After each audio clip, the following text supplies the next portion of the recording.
حضرات ذی وقار، اللہ رب العالمین نے دلوں کی کئی ایک کیفیات کو قرآن میں بیان کیا ہے، اور ہمارا دل کس کیفیت میں رہتا ہے ہمیں اس پہ غور کرتے رہنا چاہیے،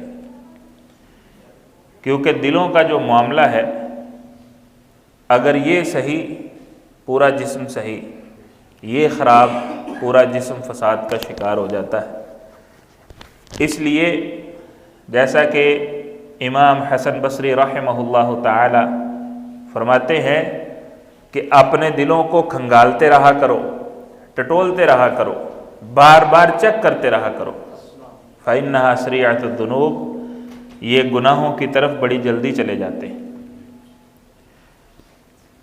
تو ان دلوں کی اقسام کو بیان کرنے کا مقصد بھی یہ ہے کہ ہم سمجھیں کہ ہم کہاں پہ کھڑے ہیں اور ہم نے کہاں کھڑے ہونا ہے۔ مختصراً نبی صلی اللہ علیہ وسلم کے فرمان کے مطابق بتایا گیا تھا کہ ایک وہ دل ہے جو فتنوں کو قبول کرتا رہتا ہے، حتیٰ کہ وہ الٹے برتن کی طرح ہو جاتا ہے، جتنی مرضی موسلا دھار بارش پڑے اس کے اندر ایک بوند پانی بھی نہیں جاتا۔ یہ کافر کا دل ہے، منافق کا دل ہے۔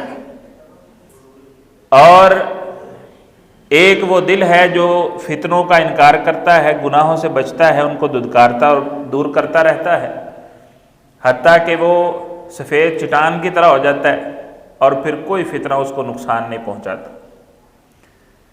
قرآن مجید میں جو دلوں کی اقسام بیان کی گئی ہیں، قلب منیب ہے، توبہ کرنے والا، اللہ کی طرف رجوع کرنے والا دل۔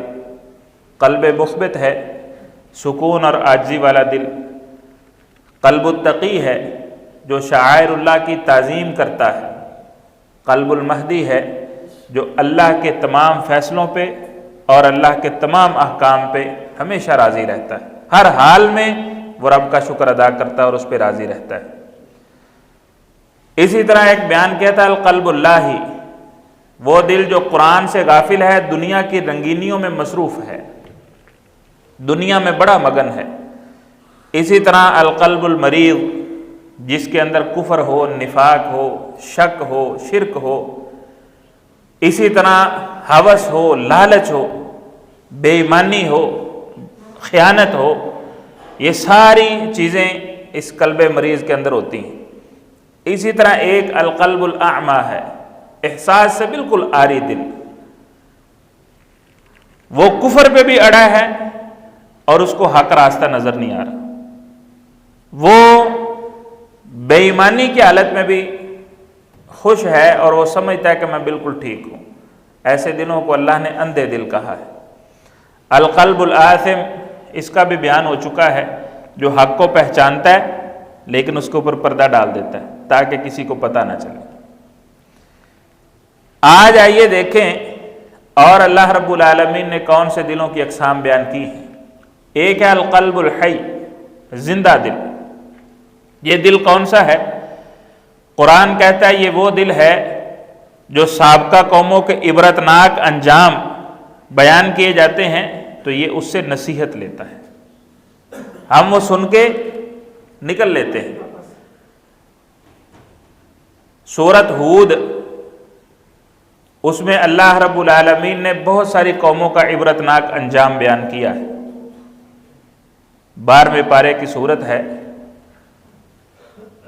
بہت ساری قوموں کا عبرتناک انجام اللہ نے بیان کیا ہے۔ رسول اللہ صلی اللہ علیہ وسلم نے فرمایا شیبتنی ہود، مجھے سورت ہود نے بوڑھا کر دیا۔ زندہ دل ان قوموں کا عبرتناک انجام سن کے لرز جاتا ہے اور وہ نصیحت پکڑتا ہے کہ ان قوموں کو جن گناہوں کی وجہ سے سزا ملی ہے، میں نے ان گناہوں سے بچ کے رہنا ہے۔ ناپ تول میں کمی، شرک، یہ بنیادی چیز تھی ان کے اندر، اور اس قسم کی چیزیں جو اللہ رب العالمین نے بیان کی ہیں۔ اگر دل ان سے نصیحت لیتا ہے ان عبرتناک باتوں کو سن کے تو سمجھے کہ دل زندہ ہے اور بہترین ہے۔ اسی طرح ایک دل ہے القلب المطمئن، اطمینان والا دل۔ کئی لوگوں کے دل کو موسیقی سے سکون ملتا ہے، ہاں جی سنا ہے نا، موسیقی روح کی غذا ہے۔ یہ خبیث دل کی غذا ہے، خبیث روح، گندی روح کی غذا ہے، شیطانی روح کی غذا ہے۔ قرآن مجید کہتا ہے الذین آمنوا وتطمئن قلوبہم بذکر اللہ، وہ لوگ جو ایمان لائے ان کے دل اللہ کے ذکر سے مطمئن ہوتے ہیں۔ الا بذکر اللہ تطمئن القلوب، خبردار صرف اللہ کی یاد سے ہی دلوں کو اطمینان ملتا ہے۔ قلب مطمئن وہ دل ہے جو اللہ کی یاد سے لبریز ہو، اللہ کا ذکر کر کے جس کو سکون ملے، جس کو قرآن پڑھ کے سکون ملے، جس کو اللہ سے دعا مانگ کے سکون ملے، جس کو نماز پڑھ کے سکون ملے، یہ دل اللہ کے ہاں بڑا پسندیدہ دل ہے۔ شیخ الاسلام ابن تیمیہ رحمہ اللہ تعالی فجر کے بعد بیٹھے اور کئی گھنٹے تک اللہ کا ذکر کرتے رہے۔ ان کے شاگرد رشید ابن القیم الجوزیہ رحمہ اللہ تعالی نے پوچھا استاد محترم آپ اتنا لمبا اللہ کا ذکر کرتے ہیں، فرماتے ہیں یہ میرا ناشتہ ہے، اگر نہ کروں تو مر جاؤں۔ یہ ہیں وہ دل، اور وہ اتنا زیادہ اللہ کی یاد کو وقت دیتے تھے، اللہ نے اتنی ہی زیادہ ان کی زندگی میں اور ان کے وقت میں برکت عطا فرما دی تھی۔ جس بندے کو شکایت ہے نا کہ میرے وقت میں برکت نہیں، وہ اللہ کو، اللہ کی یاد کو، اللہ کے ذکر کو، تلاوت کو بہت زیادہ وقت دے دے، جتنا وقت وہ یہاں صرف کرے گا اتنی ہی اس کے وقت میں اللہ رب العالمین برکت عطا فرما دے، کیونکہ البرکۃ من اللہ، برکت اللہ نے ہی دینی ہے۔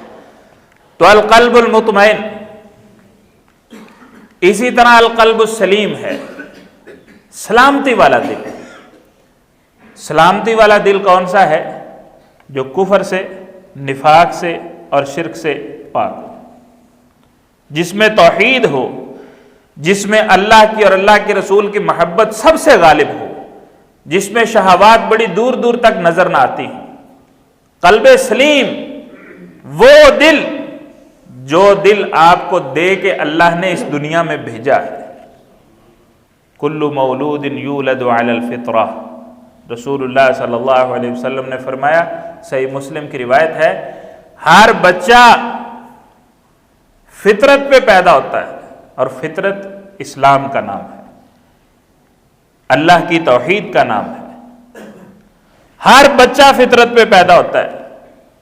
یہودی کے گھر میں پیدا ہونے والا بچہ بھی فطرت پہ پیدا ہوتا ہے، عیسائی کے گھر میں پیدا ہونے والا بچہ بھی فطرت پہ پیدا ہوتا ہے، مجوسی اور مشرک کے گھر میں پیدا ہونے والا بچہ بھی فطرت پہ پیدا ہوتا ہے۔ آپ نے فرمایا فَآبَوَاهُ يُحَوِّدَانِهِ أَوْ يُنَصِّرَانِهِ أَوْ يُمَجِّسَانِهِ وَفِي رِوَایَةٍ أَوْ يُشَرِّكَانِهِ، اس کے ماں باپ پھر اس کو یہودی بناتے ہیں، عیسائی بناتے ہیں، یا مشرک بناتے ہیں، یا مجوسی بناتے ہیں۔ تو جو دل جس فطرت پہ پیدا ہوا ہے اسی فطرت پہ اس دنیا سے چلا گیا تو وہ قلب سلیم ہے، توحید پہ آیا تھا، اسلام پہ آیا تھا، اسی توحید اور اسلام پہ اگر دنیا سے چلا گیا ہے، شرک سے پاک، کفر سے پاک، نفاق سے پاک، تو اللہ کے ہاں اس بندے کی کامیابی یقینی ہے۔ قرآن مجید نے کیا بیان کیا سورہ شعراء کے اندر؟ یوم لا ينفع مال ولا بنون، قیامت کا دن وہ ہے جس دن نہ مال کام آئے گا نہ بیٹے کام آئیں گے۔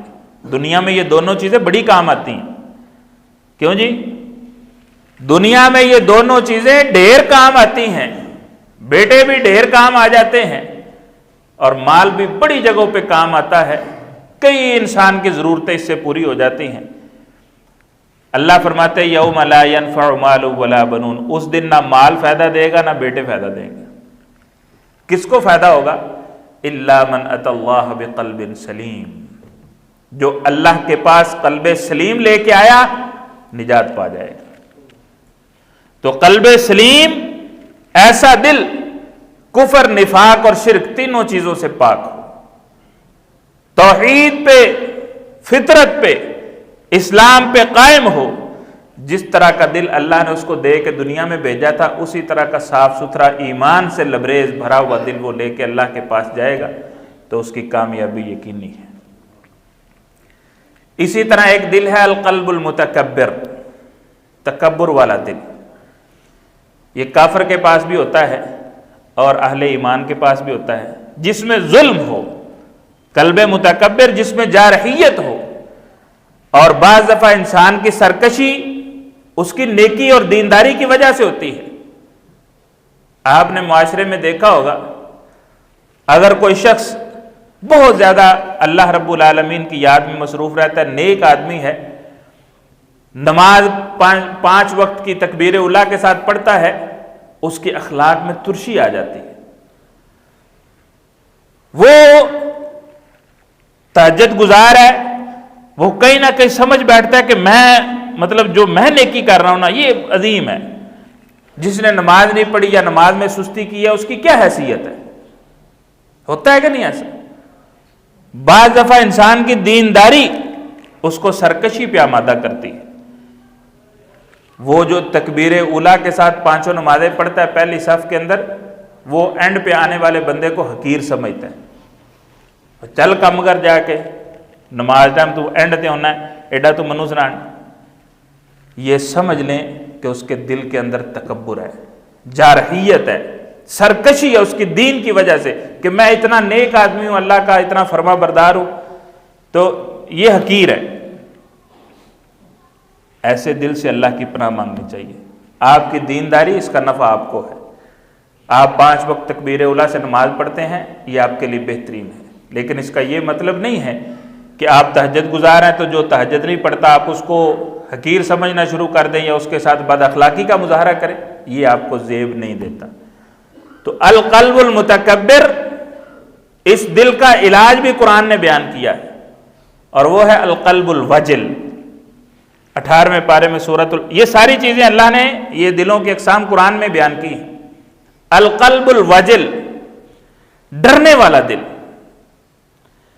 یہ عام کو خوف رکھنے والا دل نہیں جو سانپ سے ڈر جاتا ہے۔ قلب الوجل یہ ایسا دل ہے جو کس انداز میں ڈرتا ہے، یہ قرآن مجید کی آیات کو سنیں۔ ان الذین هم من خشیۃ ربهم مشفقون، وہ لوگ، یہ سورۃ المومنون ہے 18واں پارہ، وہ لوگ جو اپنے رب کے خوف سے ڈرتے ہیں، رب کے خوف سے ڈرتے ہیں۔ والذین هم بآیات ربهم یؤمنون، یہ وہ لوگ ہیں جو اپنے رب کی آیتوں پہ ایمان رکھتے ہیں۔ والذین هم بربهم لا یشرکون، یہ وہ لوگ ہیں جو اپنے رب کی ذات کے ساتھ کسی کو شریک نہیں بناتے۔ والذین یؤتون ما آتوا وقلوبهم وجلۃ، والذین یؤتون ما آتوا وقلوبهم وجلۃ انہم الی ربہم راجعون اولئک یسارعون فی الخیرات وہم لہا سابقون، یہ وہ لوگ ہیں جو اللہ کے دیے میں سے دیتے بھی ہیں، اللہ کی آیتوں پہ ایمان بھی رکھتے ہیں، اللہ سے ڈرتے بھی ہیں، شرک بھی نہیں کرتے، نمبر 4 اللہ کے دیے میں سے خرچ بھی کرتے ہیں۔ وقلوبہم وجلۃ، دل پھر بھی ڈر رہے ہیں، دل پھر بھی ڈرتے ہیں۔ امی جان سیدہ عائشہ رضی اللہ تعالی عنہ، انہوں نے رسول اللہ صلی اللہ علیہ وسلم سے پوچھا، اللہ کے رسول یہ کون لوگ ہیں، کر نیکی رہے ہیں، ایمان لانا اللہ کی آیتوں پہ، اللہ کے ساتھ شرک نہ کرنا، اللہ سے ڈرنا، اللہ کے دیے سے خرچ کرنا، دل پھر بھی ڈر رہے ہیں، کیا وہ زنا کی وجہ سے ڈرتے ہیں، چوری کی وجہ سے ڈرتے ہیں؟ آپ علیہ الصلوۃ والسلام نے فرمایا، عائشہ نہیں، یہ وہ لوگ ہیں جو کرتے تو نیکی ہیں، ان کے دل ڈرتے اس بات سے ہیں کہ کہیں یہ نیکی میرے منہ پہ نہ دے مری جائے۔ یہ ہے قلب الوجل، جو اپنی نیکی کے رد ہونے سے ڈرتا ہے، جو اس بات سے خوفزدہ ہے کہ میں نے یہ نماز پڑھی ہے، کہیں ایسا نہ ہو قیامت کہ اللہ میرے منہ پہ دے مارے کہ پکڑو اپنی نماز اور جاؤ، میں نے نہیں قبول کرنی۔ القلب الوجل، جس کے پاس یہ دل ہو اس کا دل سرکشی کر سکتا ہے، اپنی دینداری پہ گھمنڈ کر سکتا ہے، اپنے نیک ہونے پہ وہ تکبر اور فخر کر سکتا ہے؟ نہیں۔ تو ہمارے دلوں کی کیفیت، اگر ہم نیک نہیں ہیں، اللہ ہم سب کو دیندار بنائے۔